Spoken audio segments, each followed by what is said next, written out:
আসসালামু আলাইকুম। না বলতে শিখেন। প্রয়োজন হলেও সম্পর্ক বাদ দিয়ে দেন, তারপরও না বলতে শিখেন। স্ক্রিনে যাওয়া ২ লোকটিকে দেখতেছেন।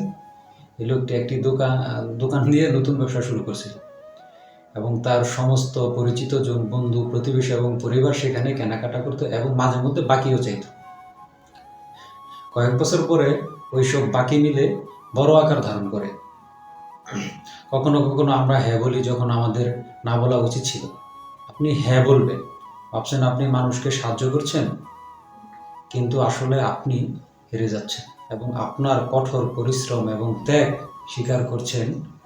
আপনার সময় খারাপ যাবে এবং বাকি টাকা চাইবেন, তখন সবাই আপনার দিকে মুখ ফিরিয়ে নেবে।